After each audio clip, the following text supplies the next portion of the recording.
children need foods that give them energy to supply their bodies while they're sitting in the classroom to do the work that they are supposed to do. And they actually will perform better. And they actually will perform better. What about children who eat a lot of candy? They stop on the way to school and they get a Coke, and in addition to candy, they eat maybe sugar-covered cereals, and they're eating a lot of sugared products to satisfy a desire that they have.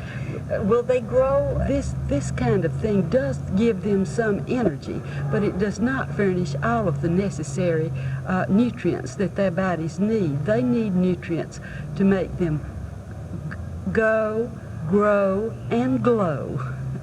Will a child develop properly if he eats a lot of candy and a lot of sweets and he doesn't get the nutrients? No, he will not develop properly.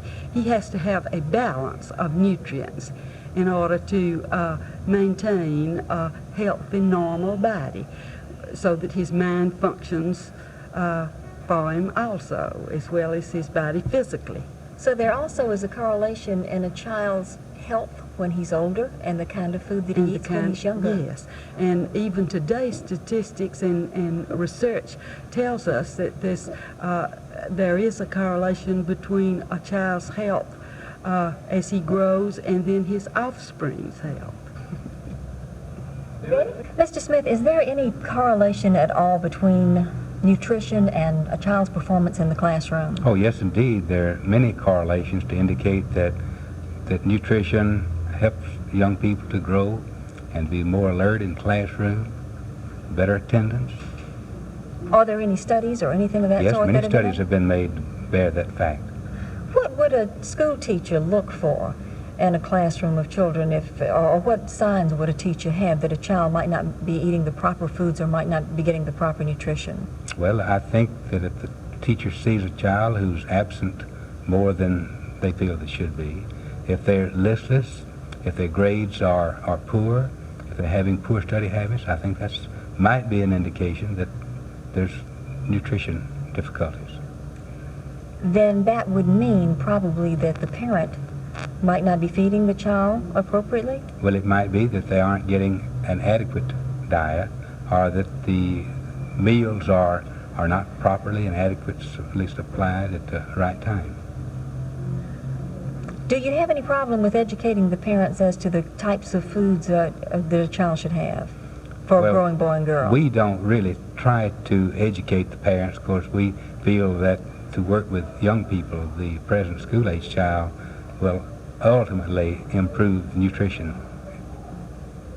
What kinds of food should a child be eating?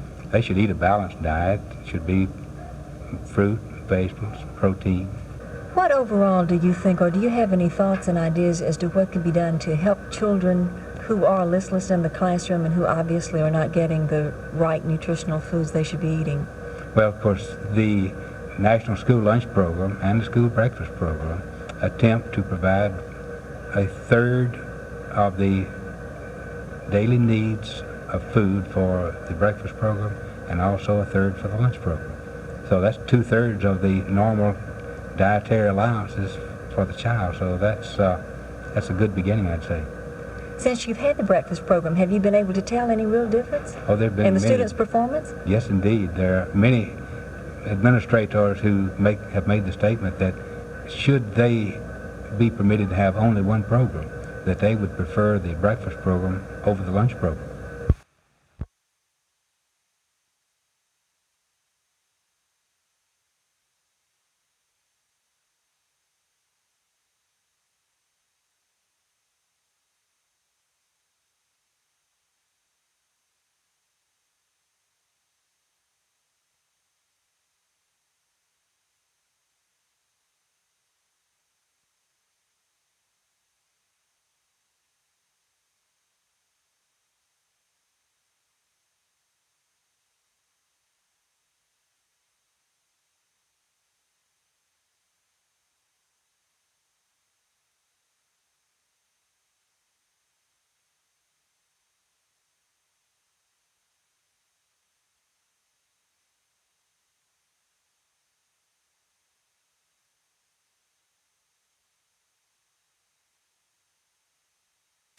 a child does not sit listless if he has a nutritious breakfast.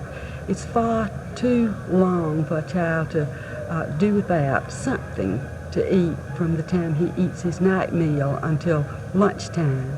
So the breakfast is a fill-in, and he's much better able to perform.